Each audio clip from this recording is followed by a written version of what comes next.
It's not that strange when family members look alike, but it gets a little weird when the resemblance spans a century. Some eagle-eyed royal watchers have sworn that Princess Charlotte of Wales looks just like her mother, the beautiful Kate Middleton, the new Princess of Wales.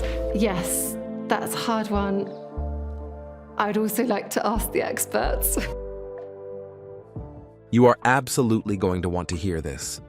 What happens when the unbreakable rules of royalty crash head-on with the fierce, non-negotiable love of a mother? For centuries, the British monarchy has run on deference, silence, and hierarchy. But all that changed when one subtle moment, a quiet word over a scone, a seemingly innocent comment about a piano, forced a confrontation that rocked the foundations of the royal family. Princess Catherine had always sought peace. But when the attacks turned toward her daughter, Princess Charlotte, the gloves came off. Though she had a rough go of it, Catherine welcomed a healthy baby girl. Princess Charlotte was born on May 2nd, 2015, turning the family of 3 into a bustling group of 4.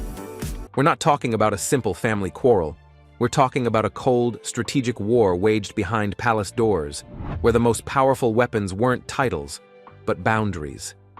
Did Queen Camilla truly cross a line? Or was she simply upholding tradition? And when Catherine decided to fight back, did she risk her entire future for the sake of one child's confidence? Get ready, because we are diving deep into the untold story of the moment Catherine drew the line that no royal dared to cross. The early warning and the strategy of observation. The royal calendar event at Windsor Castle presented a picture of impeccable order, the kind of seamless perfection expected from an institution built on centuries of tradition. This specific spring weekend, with its formal luncheon and carefully curated guest list, was a pillar of stability. Yet, for Princess Catherine, these occasions transcended mere social obligations. They were continuous exercises in strategic observation. Having navigated her position as a senior royal through adaptation and intelligence, Catherine had learned that her instincts were the most reliable defense against the subtle, often unspoken power plays that defined life within the palace walls. Being the future Queen of England is, as they say, a pretty big deal. At the least, Princess Catherine will never have to curtsy again. The first, undeniable alarm this particular weekend was not triggered by an external event or an official misstep, but by the quiet, withdrawn behavior of her daughter, Princess Charlotte.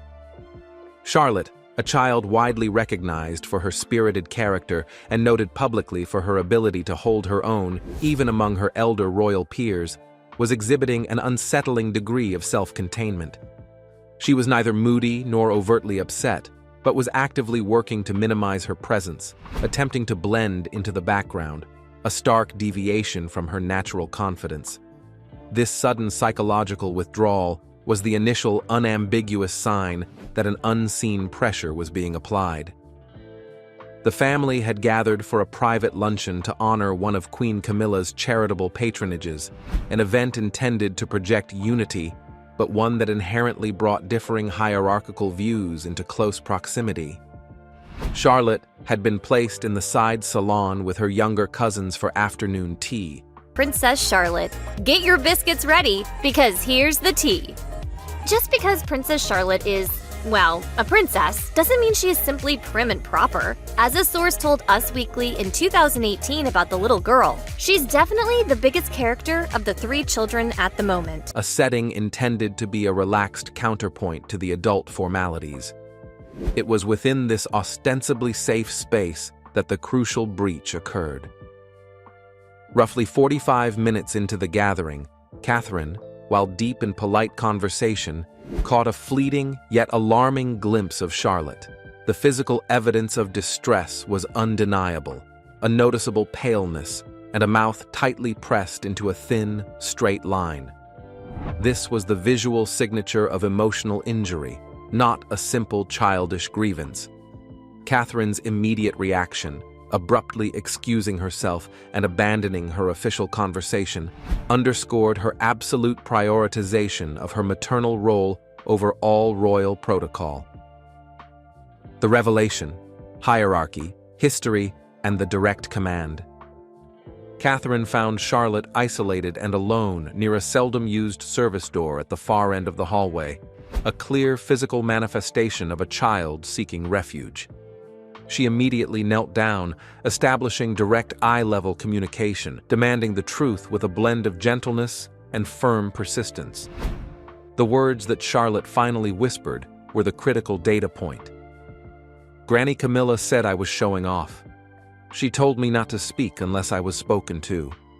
This statement, triggered by Charlotte simply offering an answer during a guessing game with her brother, was more than a harsh reprimand. It was a clear, direct application of formal court hierarchy, an insistence that a junior royal, particularly a child, must operate under a code of silence and deference unless explicitly addressed by a senior family member. For Catherine, the shock was immense, tempered by a cold, analytical clarity. She had long navigated a complex, often uneasy relationship with Camilla. But what about Kate's relationship with the Duchess of Cornwall? Here's what you need to know about the relationship between the Duchess of Cambridge and Prince Charles' wife, Camilla Parker Bowles. In the book Game of Crowns, author Christopher Anderson alleged that Camilla referred to Kate as, quote, pretty but dim, and deemed her too low in status to become a royal. Recognizing the queen consort's roots in a rigid upper-class gentry background where strict adherence to protocol and defined social ranking were fundamental values. While Catherine had endured subtle snubs directed at her personally, she had always operated under the critical assumption that her children would be shielded from such hierarchical enforcement. This revelation proved that assumption fatally wrong. Camilla, whose own early interactions with the crown involved a difficult relationship with her mother-in-law, Queen Elizabeth II, and a reputed initial resistance to overly strict protocol, was now vigorously imposing these very standards on the next generation. Catherine realized that the conflict was no longer about personal slight. It had escalated into an unacceptable threat to her child's developing self-worth. Her internal calculus was complete. The defense of her daughter was the new, non-negotiable directive, overriding all diplomatic requirements for institutional peace. The initial shock immediately gave way to strategic, determined surveillance. For the duration of the afternoon, Catherine engaged in a form of covert operational analysis, focusing intently on Camilla's interactions.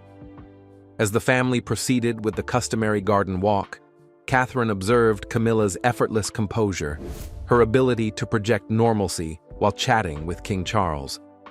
This easy demeanor only intensified Catherine's concern, suggesting that the behavior was not a regrettable accident, but a conscious, normalized application of authority.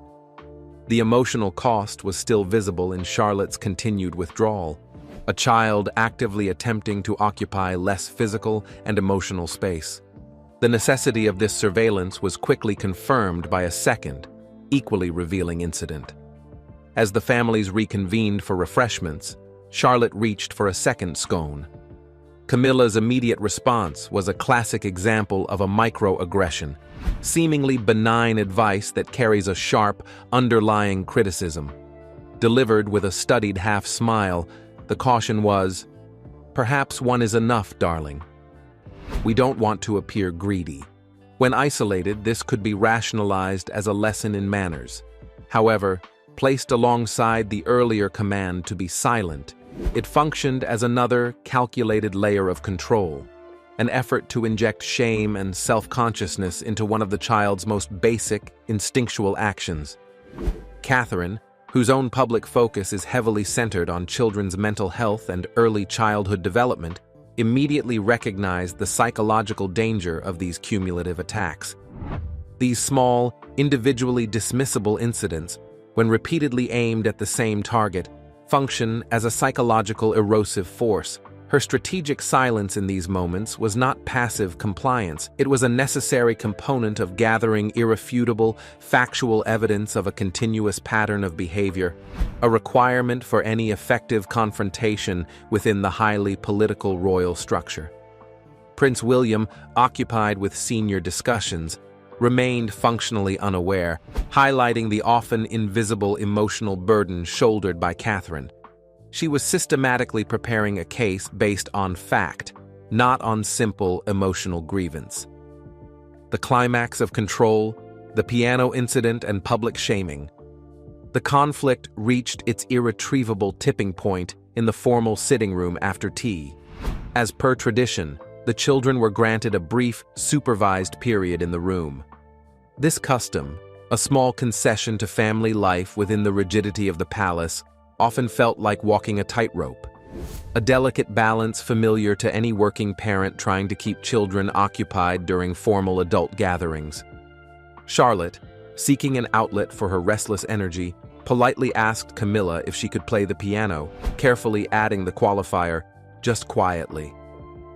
Camilla's response was definitive, public, and designed to enforce instant compliance. She paused, looking directly at the young princess, and stated, "The piano? Darling, that's not necessary. Let the grown-ups enjoy some peace. Why don't you sit still like a proper young lady?"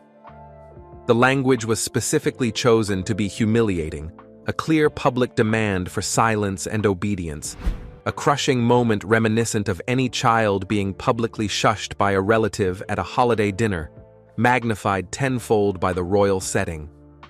Charlotte's face flushed crimson, and she immediately closed her book, folding her hands in a painful display of compliance. Catherine, who witnessed the full exchange, registered the definitive shift in the room's atmosphere. This was not simply a correction. It was a calculated act of public shaming intended to assert final control. Her gaze locked with Camilla's, a prolonged, intentional stare that transcended mere rudeness and served as an immediate, clear declaration of war, forcing Camilla to look away and acknowledging the gravity of the silent challenge. The final, essential piece of evidence was secured hours later at Adelaide Cottage, the smaller, more private residence that represents the family's attempt at maintaining relative normalcy, a chance to escape the endless formal scrutiny, much like any family retreating to their own home after a long day of appearances. Catherine first obtained the definitive confirmation directly from Charlotte. "Granny Camilla doesn't like when I talk too much." This simple, unvarnished statement provided the essential motivation behind the pattern. Armed with this clear confirmation, Catherine presented the case to William. She avoided emotional language, instead delivering a clinical chronological report detailing the pattern of silence, shame, and public correction. William's reaction was immediate. The fiercely protective father superseded the measured prince. He quickly agreed with Catherine's analysis, confirming that action was necessary, though cautioning that the political environment demanded strategic handling, a difficult calculation familiar to anyone navigating conflict with a powerful, older family member. "This isn't something we let slide," Catherine declared, unequivocally setting the non-negotiable terms for the resolution. The first strategic move was implemented the following morning. Charlotte was kept home from Camilla's organized charity event, framed by a minor cold. This physical enforcement of the boundary was a necessary measure to shield Charlotte from further immediate harm. The message was confirmed when Camilla's subsequent whispered dismissal, probably too delicate for a little mud, was relayed back to Catherine. This final piece of evidence solidified Catherine's resolve, confirming that the conflict was continuous, personal, and demanded a direct, principled intervention, regardless of the institutional cost. The planned private dinner at Highgrove, a residence deeply intertwined with the personal identity and aspirations of King Charles, was intended to be a setting of familial relaxation. Instead, it became the critical stage for the defining confrontation. The atmosphere was immediately charged when Charlotte entered briefly to offer her good nights, and Queen Camila delivered the final, targeted slight. "Are you sure you're not too tired to be here?" This comment, delivered publicly in the presence of Charles and William, was calculated to land a humiliating blow, continuing the narrative that Charlotte was fragile or a nuisance, the kind of judgmental scrutiny many feel from family members during major life transitions. Catherine's reaction was a study in controlled assertion, prioritizing her daughter's emotional security above all else. Her first move was strategic. She calmly directed Charlotte to leave the room, ensuring the child was physically and psychologically sheltered from the impending fallout. Only after the door closed, solidifying the silence, did Catherine engage. Camilla, attempting to retreat, minimized the incident by labeling Charlotte as very sensitive, a classic deflection designed to shift blame onto the victim. Catherine immediately countered this narrative, defining the issue not as a personality clash, but as a failure of fundamental conduct. No, she is not too sensitive. She is a child and she deserves to be spoken to with kindness. The confrontation escalated as Catherine strategically deployed her collected evidence. She moved beyond the single night's incident to invoke the established pattern of behavior. It's been happening for weeks. It is a pattern, and I will not stand by while my daughter is made to feel less than. This placed the burden of proof squarely on Camilla and framed the issue as a failure of institutional and familial duty. Catherine's explicit reliance on her maternal authority, a moral mandate that carries weighty public support, was a strategic masterstroke. She unequivocally stated she would not let anyone, no matter who they are, undermine her confidence. When Camilla resorted to the traditional upper-class dismissal that children are resilient, Catherine countered with the undeniable psychological truth. Children remember how they're spoken to, especially by those who are supposed to protect them. The strategic silence and the non-negotiable boundary. The power of this confrontation lay in its disciplined execution. Catherine's firm, factual delivery prevented Camilla from characterizing her as the emotional antagonist. This controlled anger forced William's strategic silence, his lack of intervention serving as a powerful public confirmation of the unified parental boundary. This united front effectively neutralized King Charles, who understood that intervening would only escalate the situation further. The boundary was set. The demand for basic respect for Charlotte was now publicly and irrevocably non-negotiable. Catherine concluded the debate by calmly excusing herself, maintaining her dignity and confirming that the terms were final. She had stated the conditions. The next step was compliance. Upstairs, she secured the moral victory with her daughter. You did nothing wrong. You were polite, you were kind, and that's all I'll ever ask of you. This crucial final reassurance ensured that Charlotte internalized a message of empowerment, not guilt. Downstairs, Charles attempted to smooth over the conversation, but Camilla remained pointedly silent, signaling she understood the permanence of the boundary. The fallout from Highgrove was defined by the strict enforcement of the new boundary. Camilla was immediately and pointedly excluded from Charlotte's school events, a clear, strategic use of social consequence to signal her diminished access. This move communicated clearly to the royal household that Catherine was prepared to actively manage all interactions. The true, enduring test of the new dynamic arrived with the family's traditional summer gathering at Balmoral. Catherine's attendance was predicated on an unstated yet rigidly upheld condition. Charlotte would not be left unsupervised with Camilla. This physical enforcement was paramount to restoring Charlotte's sense of security, allowing her to shed her withdrawn behavior and return to her natural confidence. However, Camilla, reluctant to fully relinquish her authority, attempted one final highly personal attack. Finding Charlotte briefly alone, she delivered a subtle slight disguised as advice, extending the criticism directly to Catherine's parenting. Sometimes your mommy forgets that too. This was a clear attempt to undermine Catherine's authority and the mother-daughter bond. Catherine's immediate intervention was swift and definitive. Her language, though calm, carried the finality of her previous actions. She was only being a child. She's growing up just fine, and she'll do so without being made to feel like a problem. I'd like a bit more kindness around her.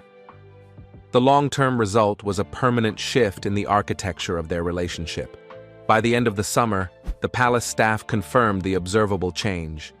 Camilla actively maintained her distance. She offered no further commentary on the children's behavior or clothes. This subtle, yet total withdrawal was the most profound evidence of compliance within the highly structured environment. Catherine had achieved her objective not through external scandal, but through the strategic, principled application of her maternal authority. The Balmoral summer, bathed in the fresh, cool light of the Scottish Highlands, became more than just a holiday. It solidified an era. Catherine, watching her daughter finally run free and unburdened, her laughter echoing through the ancient stones of the estate, knew the silent war had achieved its lasting peace. She had not only protected a child, but had redefined the meaning of strength within the crown. The old notions of rigid hierarchy and silent compliance had been met with the quiet, unyielding force of unconditional love.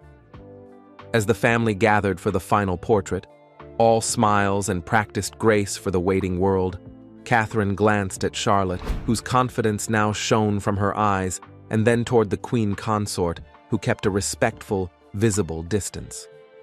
In that moment of perfect stillness, Catherine understood that the greatest power was not the title one inherited, but the boundary one chose to defend. She had secured more than peace.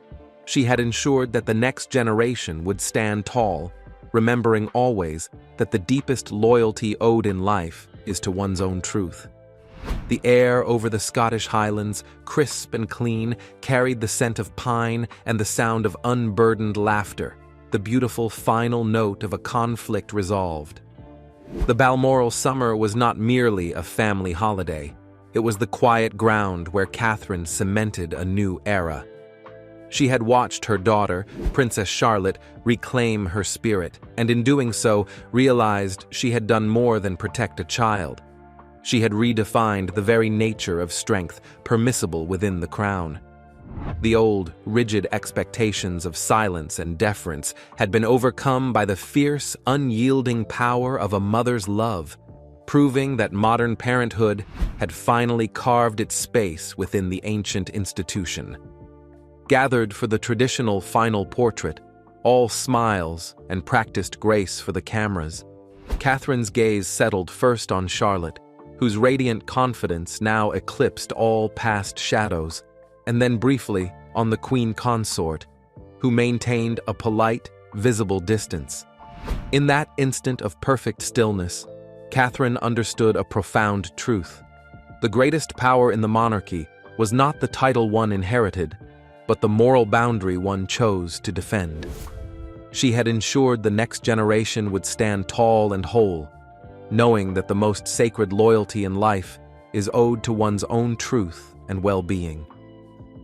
The consequences of her stand reverberated throughout the palace, confirming that some lines, once drawn, cannot be erased, even by royal decree. If this compelling story of courage and clear boundaries resonated with you, please be sure to like this video, share it with a friend, and hit that subscribe button for more deep dives into the untold stories of the royal world.